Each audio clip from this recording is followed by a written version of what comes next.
Et puis le troisième athlète à avoir trouvé la mort la nuit dernière en Argentine, c'est le jeune boxeur Alexis Vastine. Il avait 28 ans et il avait des envies de revanche. Lui qui s'était estimé lésé aux Jeux de Pékin et de Londres, il rêvait de briller à Rio l'an prochain.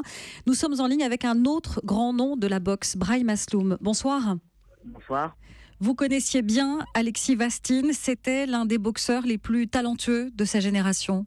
Oui, je connais bien Alexis. On a eu l'occasion de travailler ensemble et c'est un boxeur qui est pétri de qualité, qui fait partie pour moi, sur les 2-3 dernières générations, l'un des meilleurs boxeurs qu'on ait eu.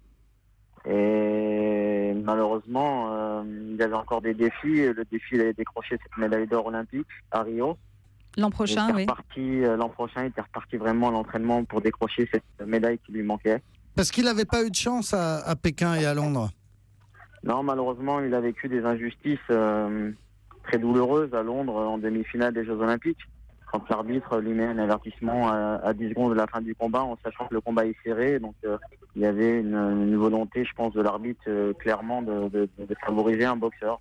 Après cela, il a vécu des moments très difficiles. Il a connu la dépression, l'alcool, mais il avait réussi à remonter la pente. Non, c'est ce qui était impressionnant chez Alexis, c'est cette capacité à ne jamais lâcher prise. C'est un garçon qui n'aimait pas l'injustice, donc il avait envie d'aller à Rio pour effacer tout ça et montrer que c'était lui le meilleur et qu'il méritait cette médaille d'or olympique. Et c'est vrai qu'il a traversé des moments très durs ces dernières années, on parle même pas depuis quelques mois, ces dernières années. Vous aviez parlé avec lui de cette aventure qu'il s'apprêtait à vivre à la télévision? Non, on n'a pas eu l'occasion d'en parler. Il s'avère qu'on me l'avait proposé, je me suis abstenu d'y aller. Et Alexis avait envie, je pense, de s'évader. Il avait envie de montrer qu'il était capable de rivaliser avec les grands champions dans des disciplines totalement différentes de la sienne, dans un terrain neutre. Vous êtes en relation avec la famille d'Alexis Vastine? C'est compliqué, là, faut pas les déranger, quoi.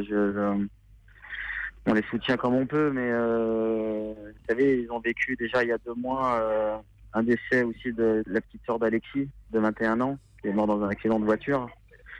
Donc voilà, en 3 mois, les parents perdent 2 enfants, quoi. Donc, qu'est-ce que vous voulez dire à ça? C'est compliqué. Très compliqué. Tout le monde de la boxe, vraiment, en souffre. On vient de perdre, nous, un grand homme, un grand champion, un exemple pour la nouvelle génération, quoi. Alexis Vastine était devenu vraiment une référence. Eh bien, merci Brahim Asloum d'avoir partagé cette émotion avec nous ce soir.